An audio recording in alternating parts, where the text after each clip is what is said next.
નમસ્કાર દર્શક મિત્રો, આપ જોઈ રહ્યા છો નિર્માણ ન્યૂઝ ને હું ધ્રુવી ત્રિવેદી આપ સૌનું સ્વાગત કરું છું. સ્વાગત છે આપ સૌનું હોટ ટોપિક અંતર્ગત આજના વિશેષ મુદ્દા પર. આમ તો હોટ ટોપિક અંતર્ગત અવનવા મુદ્દાઓ લઈને અમે આપ સમક્ષ ઉપસ્થિત થતા હોય છે અને એમાં આપની ક્યાંક ને ક્યાંક મૂંઝવણ હોય અમે એક્સપર્ટ પાસેથી તેના વિશે ચર્ચા મુદ્દા પર વાત કરતા હોય છે. આજે હું જે મુદ્દો લઈને હોટ ટોપિક કાર્યક્રમ અંતર્ગત આવીશું, ખાસ કરીને ધોરણ 10ના વિદ્યાર્થીઓ કે જેમને માસ પ્રમોશનની જાહેરાત તો આપી દીધી છે, પણ જાહેરાત કર્યા બાદ આ નિર્ણયના આગળના પાસાઓનું ઇમ્પ્લિમેન્ટ કેટલું થઈ રહ્યું છે તેના પર આપણે વાત કરવાના છે. ધોરણ 10 જેને વિદ્યાર્થીઓના ભવિષ્યનું પહેલું પગથિયું કહેવામાં આવતું હોય અને પહેલા પગથિયામાં વર્તમાન જે પણ કઈ પરિસ્થિતિ હતી, કોરોનાના સંક્રમણને ધ્યાનમાં રાખીને માસ પ્રમોશનનો નિર્ણય સરકારે લઈ લીધો. પણ આ નિર્ણય લીધા પછી શું એના પાસાઓ છે અથવા તો પછી કઈ અસરો છે એડમિશનની પ્રક્રિયા, પ્રવેશની પ્રક્રિયાને લઈને આજે આપણે વાત કરવાના છે. ધોરણ 11માં વિદ્યાર્થીઓએ શું કરવું, કેવી રીતે પ્રવેશની પ્રક્રિયા અંગે હજુ પણ અસમંજસ છે, પ્રશ્નાર્થ ચિહ્ન હજી પણ મુકાયેલો છે. હવે આ પ્રશ્નાર્થ ચિહ્ન ક્યારે દૂર થાય છે જોવાનું રહેશે અને આ જ મુદ્દે આજે આપણે ચર્ચા કરવાના છે. એના માટે આપણી સાથે કાર્યક્રમ અંતર્ગત જોડાયેલા છે ઉમેશભાઈ પંચાલ, જે વાલી મંડળના સભ્ય છે. ઉમેશભાઈ, સ્વાગત છે આપનું કાર્યક્રમમાં. અને અન્ય તરફ આપણી સાથે જોડાયેલા છે ડીવી મહેતા સાહેબ, કે જે શાળાના સંચાલક છે. મહેતા સાહેબ, આપનું પણ સ્વાગત છે કાર્યક્રમમાં. ઉમેશભાઈ, પહેલા હું આપની પાસે આવવા માંગુ. ધોરણ 10માં માસ પ્રમોશન તો આપી દીધું, બરોબર. હવે માસ પ્રમોશન પછી ધોરણ 11માં પ્રવેશ લેવાની જ્યારે વાત આવતી હોય તો હવે આ પ્રવેશ પ્રક્રિયાને લઈને વાલીઓમાં અને વિદ્યાર્થીઓમાં એટલી બધી મૂંઝવણ છે જેનું કોઈ સમાધાન જ નથી હજી. સાચી વાત છે કે એક વાલી સાથે વિદ્યાર્થીઓ પણ એક જે આ નિર્ણય એમાં ટેન્શન નું કારણ બની ગયું છે. કારણ કે આપણે જોતા હોઈએ છીએ કે 10 બાદ કે જે કેરિયર ડિસાઇડ થતું હોય, એક પ્રવાહ સાયન્સમાં જવું હોય, કોમર્સમાં જવું હોય કે આર્ટ્સમાં જવું હોય, એની માટે એક મૂંઝવણ થતી હોય છે. અને સામાન્ય રીતે આપણે જાણીએ છીએ કે કોઈ પણ પરિવાર હોય, એક વાલી હોય તો વાલી બાળકનું રિઝલ્ટ જોતું હોય છે અને બાળકના રિઝલ્ટ જોયા બાદ એ ડિસાઇડ કરે છે કે જો આટલી ટકાવારી હોય તો બેટા તારે સાયન્સમાં જવું છે, આટલી હોય તો કોમર્સમાં જવું છે, આટલી હોય તો આર્ટ્સમાં જવું છે. પરંતુ માસ પ્રમોશન આપ્યા બાદ એ પ્રશ્ન ઉભો થાય છે કે બાળક કયા ફિલ્ડ, કયા વિષયની અંદર હોશિયાર છે. જો એને સાયન્સમાં જવું હોય તો એનું મેથ્સ પાવરફુલ છે, સાયન્સ પાવરફુલ છે કે નહીં, એ આપણને ખબર પડશે નહીં. એ આપણે 9મા ધોરણ પરથી જ ખબર પડશે. તો એક ખૂબ અડચણ ઊભી થઈ ગઈ છે. કારણ કે આમાં વસ્તુ એ બનતી હોય છે કે ધોરણ 10 નું બાળક જે 15 વર્ષની ઉંમર હોય છે, એ નિર્ણય શક્તિનો અભાવ હોય છે. પરંતુ એ દેખાદેખીમાં મારો ફ્રેન્ડ સાયન્સ લે છે તો મારે સાયન્સ લેવું છે, ને પછી અડચણો ઊભી થતી હોય છે.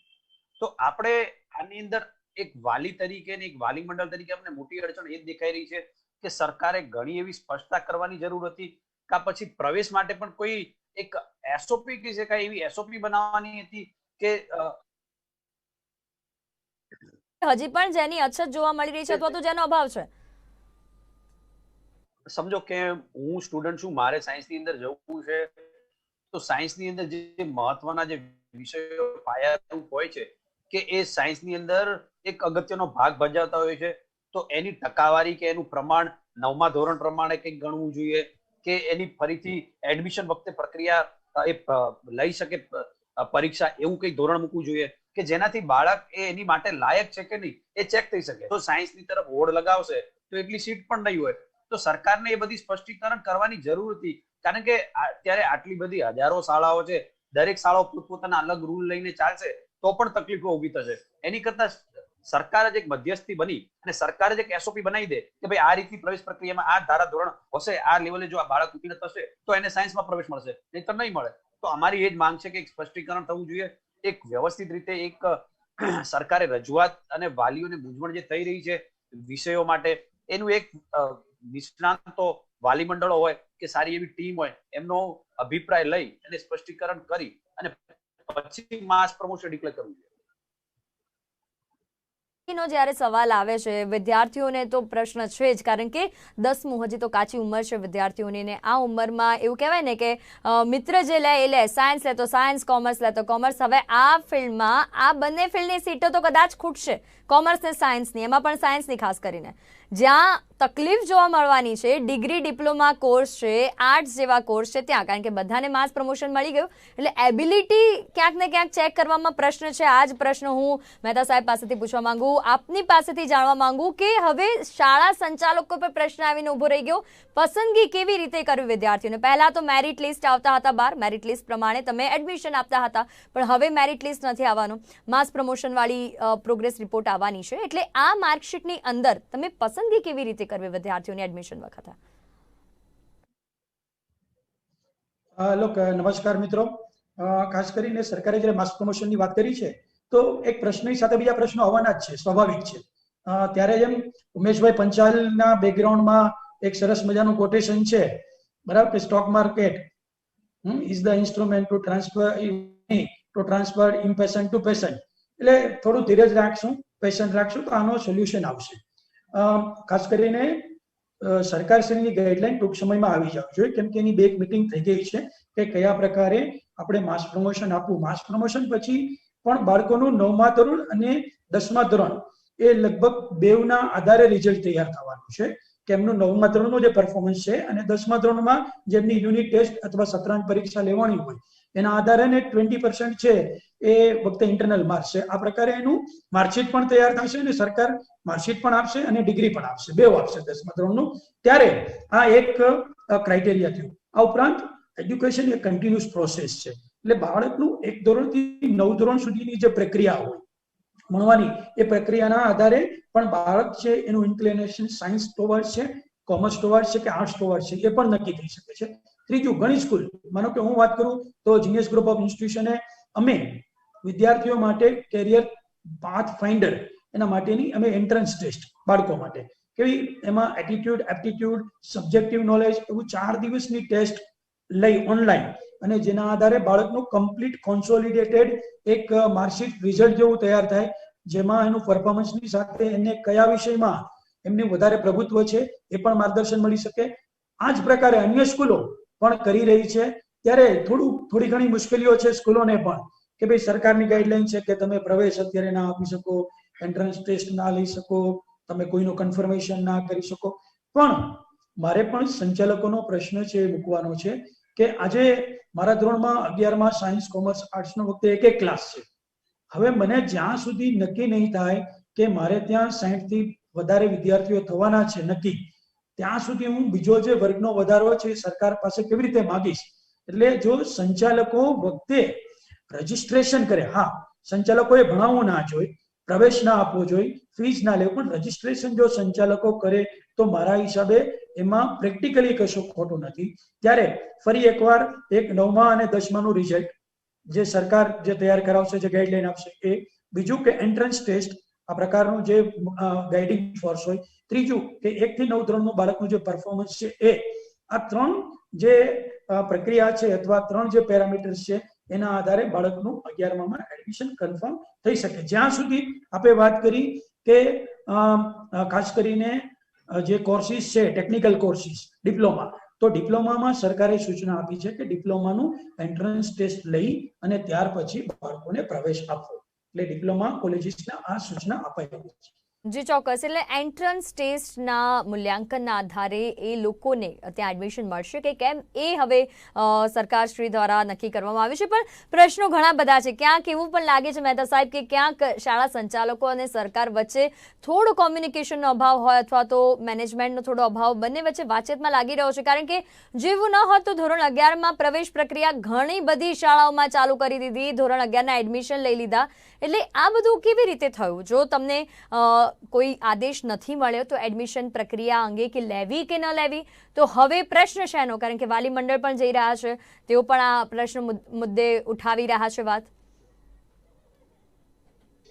ખાસ કરીને મારે કહેવાનું કે આ એક છે ને અત્યારની પરિસ્થિતિ છે એ પહેલી વખત આવી છે તમામની સામે, સરકાર હોય, સંચાલક હોય, વાલી હોય, વિદ્યાર્થીઓ, બધાની સામે. એટલે આપણે એક પ્રેસિડેન્ટ સેટ કરવાનો છે. અગાઉ આવી ક્યારેય પણ પરિસ્થિતિ આવી નથી, જેથી કરીને દરેક વ્યક્તિ, સરકાર પણ શું છે પરિસ્થિતિને આધીન નિર્ણય લે છે એવી રીતે સંચાલકો પણ પરિસ્થિતિના આધીન નિર્ણય, વાલીઓ પણ પરિસ્થિતિના આધીન. એટલે આપણે આપણા જે નિર્ણયો છે એને કસ્ટમાઇઝ કરીએ છીએ અત્યારે. ત્યારે એવો મુદ્દો બનાવો કે ભાઈ સ્કૂલો 11માનું એડમિશન ના આપી શકે, મને એવું લાગે છે કે એના કરતા બાળક વધારે સારી પોતાની જે ફેકલ્ટી કયા પ્રકારે નક્કી કરી શકે એના માટે આપણે સૌ જાગૃત થાય. શિક્ષકો છે વધુ સારું ઓનલાઈન ટીચિંગ આપે એના માટે આપણે જાગૃત થાય. બરાબર, this is what is more important. કેમ કે હવે બાળક આજે 11માનું એડમિશન નહીં નક્કી કરે તો કાલે કરવાનું છે. દરેક વાલીએ નક્કી જ કરી લીધું છે કે મારે આ સ્કૂલમાં જવું છે. ક્યાંક અત્યારે આપણે બાળકોના ભવિષ્ય પર ધ્યાન કેન્દ્રિત કરવાનું છે. કાચી ઉંમર છે, ડિસિઝન મેકિંગ એમના માટે બહુ જ અઘરું છે. આ વચ્ચે આપણે એમને હેલ્પફુલ થવાનું છે, મદદરૂપ થવાનું છે, માર્ગદર્શન આપવાનું છે. પણ પ્રશ્ન તો એ આવીને ઊભો જ રહ્યો છે, કારણ કે વાલીઓ અમદાવાદ હોય કે સુરત હોય બધી જગ્યાએ ડીઓ કચેરી ખાતે ગયા છે, આ મુદ્દે રજૂઆત કરી છે. આપણે ઉમેશભાઈ પાસેથી તેની વિગતવાર માહિતી મેળવીશું. ઉમેશભાઈ, શું છે, કેવી રીતે ધોરણ 11ના વિદ્યાર્થીઓ પ્રવેશ પ્રક્રિયા માટે કેવી રીતે ગયા? કારણ કે સરકાર શ્રી દ્વારા તો હજી કોઈ આ અંગે નિર્ણય આપવામાં નથી આવ્યો. નહીં, તમે સાચી વાત કરી. જેમ કે મારા ખ્યાલથી ડીવી મહેતા સાહેબ પણ સ્વનિર્ભર શાળા સંચાલક મંડળના સભ્ય છે. તો સુરતની અંદર જ હજી 2 દિવસ પહેલા સુરતના જિલ્લા શિક્ષણ અધિકારી દ્વારા 200 થી વધુ શાળાઓને નોટિસ મોકલવામાં આવી છે કે આવી શાળાઓએ માસ પ્રમોશન હજી પરફેક્ટ ડિક્લેર નથી થયું તો પણ પ્રવેશ પ્રક્રિયા શરૂ કરી દીધી છે. આજે હું પણ વાલી છું તો મને પણ મારી શાળાઓના મેસેજ આવી રહ્યા કે 11-12 અમારે ત્યાં ખુલી ગયું છે, પ્રવેશ લેવો હોય તો તમે આવી જાઓ. તો કંઈક ને કંઈક આ તકલીફો ઊભી થઈ છે તો એ શાળાઓ દ્વારા પણ ઊભી થઈ છે. જો તમને યોગ્ય માહિતી નથી મળતી, તમે આવી પ્રવેશ પ્રક્રિયાના મેસેજ કરો છો, માર્કેટિંગ કરો છો, તો આના લીધે વાલીઓ અને વિદ્યાર્થીઓમાં એવું હોય છે કે આ શાળાની અંદર મને પ્રવેશ જોઈએ છે, જો મેં યોગ્ય સમયે પ્રવેશ ના લીધો તો એ નહીં મળે મને. મારા ઘરની નજીક શાળા હોય કે કોઈ સારી શાળા હોય કે જેની માટે બાળકો કેરિયર ડિસાઇડ કરતા હોય છે તો એવી શાળાઓની અંદર એમને પ્રવેશ લેવા માટે ખૂબ જ અધીરા હોય છે. તો આવી પ્રક્રિયાઓ ડિક્લેર થઈ જતી હોય છે તો વાલીઓનો પણ ત્યાં રસ રહેતો હોય છે. તો અમે એટલું જ કહેવા માંગીએ છીએ કે જો જ્યાં સુધી પરફેક્ટ રીતે કોઈ એક અધિકૃત રીતે કે કોઈ વ્યવસ્થિત રીતે કઈ એક ગાઈડલાઈન ના આવે તો ત્યાં સુધી સ્વનિર્ભર શાળા સંચાલક મંડળ. જો પ્રશ્ન તો પછી ડીઓ ખાતે શું રજૂઆત કરવા માટે પહોંચ્યા છે અમદાવાદ ખાતે અને સુરત ખાતે વાલી મંડળ અને વાલીઓ? ડીઓ ને અમારી એક જ રજૂઆત છે કે આ રીતના જે શાળાઓ પ્રવેશ પ્રક્રિયા વિધાઉટ કોઈ ગાઈડલાઈન આપતા હોય તો એને રોકવામાં આવે. કારણ કે આના લીધે શું થાય છે કે ઘણી શાળાઓ એવો આગ્રહ રાખતી હોય છે કે અમારા બાળકોને અમે પ્રવેશ આપીશું, બીજાને નહીં આપીએ. તો એ શાળાઓની અંદર જે બાળકોને પ્રવેશ લેવો છે એ બહુ સિરિયસ છે કેરિયર માટે, તો આવા બાળકોને પ્રવેશ નથી મળતો. ત્યાં જાય છે તો એમની પાસે યોગ્ય ગાઈડલાઈન નથી હોતી. પરંતુ જો યોગ્ય ગાઈડલાઈન હોય તો ના છૂટકે મારા હું રેન્કર છું તો મને એ શાળાએ પ્રવેશ આપવો જ પડશે.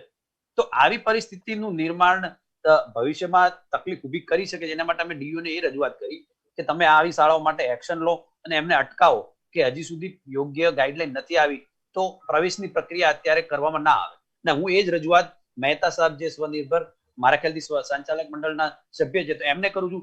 આપ પણ તમારી શાળાઓ જે છે 10,000 એમને પણ રજૂઆત કરો કે જેનાથી શિક્ષણ જ સચવાઈ રહે. આની અંદર એવું તો કઈ નથી, એક વ્યવસ્થિત કોમ્યુનિકેશન વાલીઓ, સંચાલકો અને સરકાર કરે તો નિરાકરણ આવી શકે છે.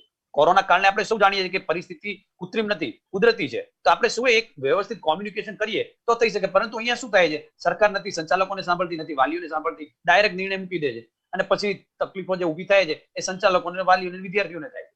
એક બેટર કોમ્યુનિકેશન ની જરૂર છે. જો એ થાય તો સંચાલકો, વાલીઓ મળીને આપણે આ જ વાતને લઈને મહેતા સાહેબ પાસે પહોંચ્યો. મહેતા સાહેબ, આ પ્રશ્ન તો ઓબ્વિયસ જ હતો કે આ તો થવાનું જ છે, કારણ કે દરેક વિદ્યાર્થીઓને વિજ્ઞાનમાં જવું છે, સાયન્સ પ્રવાહમાં એડમિશન લેવું છે, અને હવે તો માસ પ્રમોશન આવી ગયું. ના રિઝલ્ટની ચિંતા, ના ટકાવારીની ચિંતા કે 60% નીચે છે, હવે હું સાયન્સમાં નહીં જઈ શકું. આ પરિસ્થિતિમાં શું કરવું સંચાલકોએ? લુક, હું ઉમેશભાઈને પણ ખાસ વિનંતી કરીશ, સરકારને પણ હું વિનંતી કરીશ, વોટ્સ રોંગ? માનો કે અત્યારે અગર પ્રક્રિયા થાય તો એમાં ખોટું શું છે? કેમ કે તમારી પાસે કઈ પરીક્ષા તો લેવાની નથી. હમણાં સરકાર માનો કે 6 મહિના પછી, મહિના પછી પરીક્ષા લેવાની હોય તો પ્રશ્ન ઉભો થાય. પ્રશ્ન એ જ હતો ને આપણો કે તમે કોઈ વિદ્યાર્થીને લઈ રહ્યા છો, તમે એનું પરિણામ હજી જાણ્યું નથી, માસ પ્રમોશન વાળી માર્કશીટ છે. પરિણામ વોટ ઇઝ પરિણામ ક્યાંથી? તમે પરિણામ તો આવવાનું નથી. એની કંઈક તો એબિલિટી હોવી જોઈએ ને કે સાયન્સમાં લઈ રહ્યા છો, તમે કોમર્સમાં લઈ રહ્યા છો. એટલે ફોકસ, જો તમે જે કીધું કે એબિલિટી છે એ હજીથી મહિના પછી બી સરકાર માનો કે ગાઈડલાઈન નક્કી કરશે તો બી એબિલિટી કોઈના ધ્યાનમાં નથી આવવાની. એબિલિટી ત્યારે જ ધ્યાનમાં આવશે કે જો એની કોઈ પણ પ્રકારની ટેસ્ટની પ્રક્રિયા થશે, એના ઇવેલ્યુએશનની પ્રક્રિયા થશે, જેના માટે વાલી મંડળે આગ્રહ રાખવો જોઈએ કે દરેક સ્કૂલ કોઈ પણ પ્રકારની એન્ટ્રન્સ ટેસ્ટ રાખે.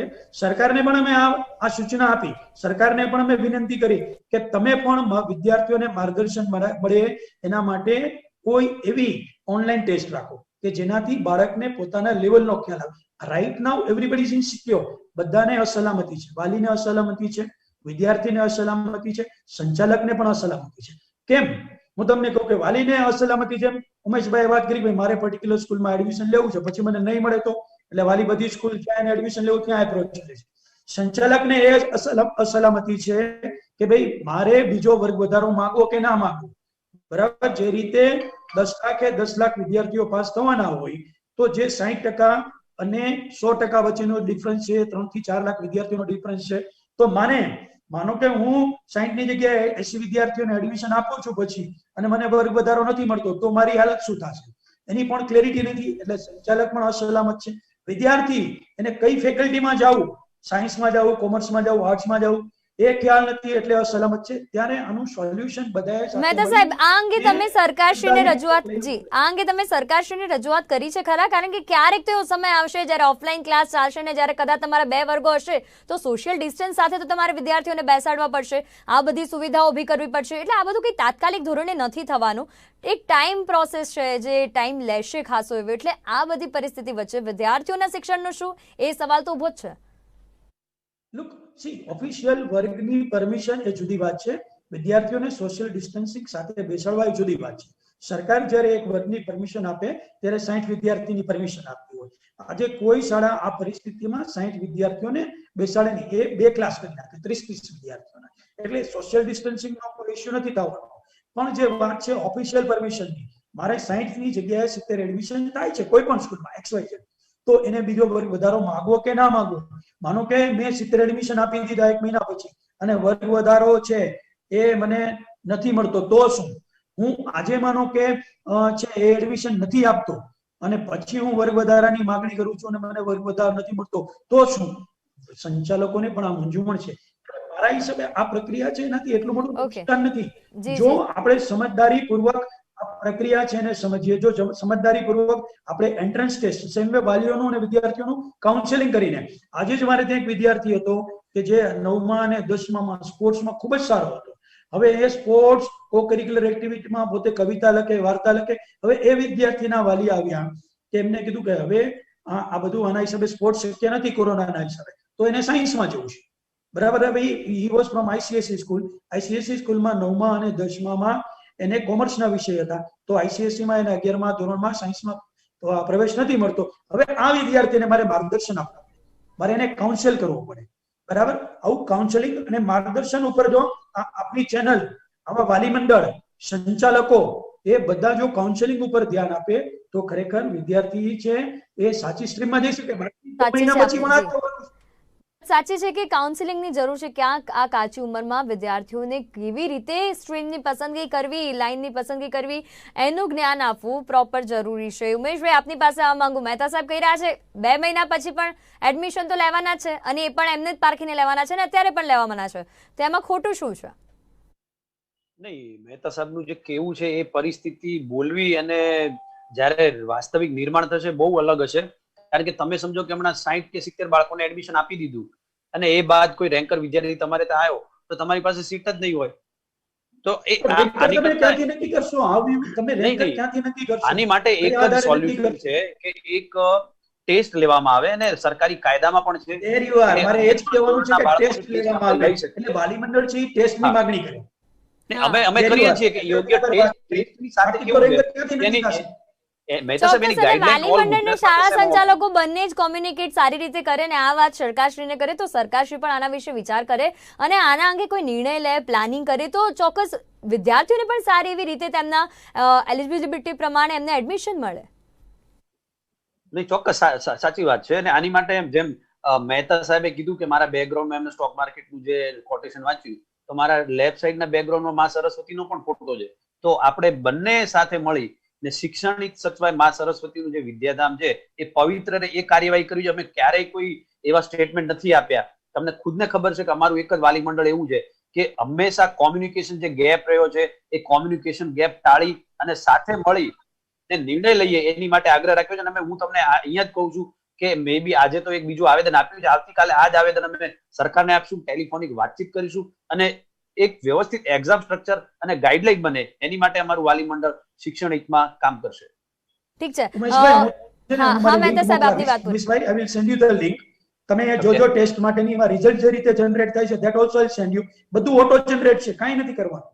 બરાબર? ચોક્કસ મહેતા સાહેબ, આપણે સાથે મળીને કરીએ. જો વાલી મંડળ સ્થપાયું છે, કોઈ રાજકીય રીતે નથી સ્થપાયું, એ શિક્ષણ માટે સ્થપાયું ને સ્વનિર્ભર શાળા સંચાલક વિષયની વાત હોય તો આમાં કશું જ શંકાને સ્થાન ના આવે કે આપણે કોમ્યુનિકેશન ગેપ રહેવા દઈએ કે આપણે બંને એક થઈ જઈએ. અરે બધા એક થઈને જો કામ કરો તો વિદ્યાર્થીઓનું ભવિષ્ય સુધરશે. 10 લાખ વિદ્યાર્થીઓ આ પરિસ્થિતિમાં રહેશે તો ફ્યુચર શું હશે? આ તો આપણું ફ્યુચર છે, ભવિષ્ય છે, અને આના માટે જો આપણે ઝઘડીશું તો પછી એમના ફ્યુચર પર એની સીધી અસર જોવા મળવાની છે. એટલે હું પણ એ જ કહી રહી છું કે વાલી મંડળ ને શિક્ષણ મંડળ જે છે બંને ભેગા થઈને આ વિશે વિચારે, સરકાર સુધી યોગ્ય રજૂઆત કરે. અને એના જ પ્રશ્ન પર આવવા માંગુ મહેતા સાહેબ, આપે જે આખી પ્રોસેસની વાત કરી છે આની રજૂઆત તમે કરી છે ખરા આગળ? યસ, ઓલરેડી કરી છે. અમને હજુ સુધી કોઈ પ્રત્યુત્તર નથી મળ્યું, ઓનેસ્ટલી. બરાબર? વી વેર એક્સપેક્ટિંગ કે ભાઈ કાંઈક અમને પ્રત્યુત્તર મળશે. અમને એક ટેસ્ટ લઈ લીધી છે, એમાં લગભગ 500 વિદ્યાર્થીઓએ આખા ગુજરાતમાંથી ભાગ લીધો છે. બીજી ટેસ્ટ આવતીકાલથી 1 તારીખથી શરૂ થાય છે. આવતીકાલથી 1 તારીખથી એની લિંક પણ હું આપને મહેતા સાહેબ, મોકલું છું. ફરી એ જ પ્રશ્ન પર આવે છે, કારણ કે મારા મગજમાં વારે ઘડી એ જ પ્રશ્ન આવી જાય કે જો આ ટેસ્ટની વાત થઈ રહી છે, પરીક્ષાની વાત થઈ રહી છે, તો આના પહેલા સુરતમાં જેમ આપણે ઉમેશભાઈ કીધું 200 એવી સ્કૂલ છે કે જેણે 11માના પ્રવેશ ચાલુ કરી દીધા હતા, તો કયા આધારે કર્યા? પ્રશ્ન એ જ છે કે કયા આધારે તમે પરીક્ષા લેવાની વાત કરી રહ્યા છો, તો એડમિશન કયા આધારે? હું આપને એ જ વાત કરું છું. માનો કે સંચાલકો પણ ક્યાંય ને ક્યાંય ભૂલ કરે છે, હું એવું નથી કહેતો. બરાબર? બટ અત્યારની વાસ્તવિક પરિસ્થિતિ જોવો તો એવરીબડી ઇઝ ઇનસિક્યોર.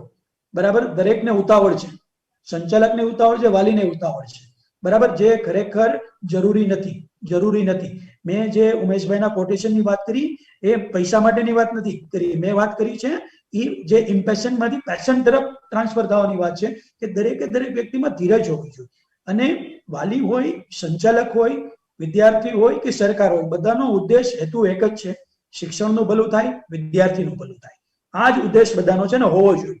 ત્યારે આમાં કઈ વાલી મંડળ અલગ ને સંચાલક મંડળ અલગ એવી કોઈ પણ પ્રકારની પ્રશ્ન ભાવના એક કે જ થાય લાગણી કે જો આવી બધી મોટી બેનરની શાળાઓ છે, XY શાળા છે કે જેના એડમિશન માટે લાંબી લાઈન લાગતી હોય, અને જો કદાચ એ એડમિશન ચાલુ કરી દે તો વિદ્યાર્થીઓ અને વાલીઓને એક ટેન્શન હોય કે મારો બાળક આ શાળામાં કેવી રીતે પ્રવેશ કરશે. અને એના માટે જ આજે આપણે આ ચર્ચા કરી છે. ખાસ કરીને સમયનો ખૂબ અભાવ છે આપણી પાસે, માટે ક્વિક આપણે એને એન્ડિંગ આપવું પડી રહ્યું છે. પણ ખાસ જે વાત ડીવી સાહેબ અને ઉમેશભાઈએ કરી છે કે વિદ્યાર્થીઓના પ્રશ્ન માટે બધા એક થઈને કામ કરવું જોઈએ. સરકાર હોય, વાલી મંડળ હોય કે શિક્ષણ મંડળ હોય, સંચાલકોનું મંડળ, તમામ વચ્ચે કોમ્યુનિકેશન ગેપ રહેશે તો એની સીધી અસર વિદ્યાર્થીઓના ભવિષ્ય પર પડશે. એટલે આના પર ફરી એકવાર વિચારવાની જરૂર છે. અને જે પણ કંઈ નિર્ણય લે સમજી વિચારીને વિદ્યાર્થીઓ હોય, વાલી મંડળ હોય કે પછી શિક્ષણ જગતના મંડળ હોય, તમામ લોકોએ સાથે બેસીને સમજી વિચારીને કરવાની જરૂર હોય એવું જણાઈ રહ્યું છે.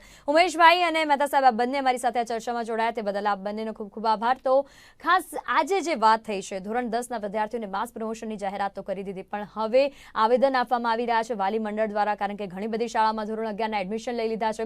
હવે એડમિશન લેવા માટે પસંદગી કયા બેઝ પર કરવી એ જ પ્રશ્ન હતો, અને એના પર જ હવે સરકાર વિચારી રહી છે કે ટેસ્ટિંગ લેવી કે કેમ, અથવા તો કોઈ ઓનલાઈન એક્ઝામ રાખવી, MCQ કે કેમ. આ બધા વચ્ચે હવે આપણે એક જ વાત ઈચ્છી રહ્યા છે કે વિદ્યાર્થીઓના ભવિષ્યનો જલ્દી નિર્ણય આવે, અને જે પણ કંઈ નિર્ણય આવે વિદ્યાર્થીઓના હિતમાં આવે. વિશેષ રજૂઆત કાર્યક્રમ હોટ ટોપિકમાં અત્યારે હાલ બસ આટલું જ. ફરી મળીશું નવા મુદ્દા સાથે સેમ ટાઈમ પર. મને આપશો રજા. નમસ્કાર.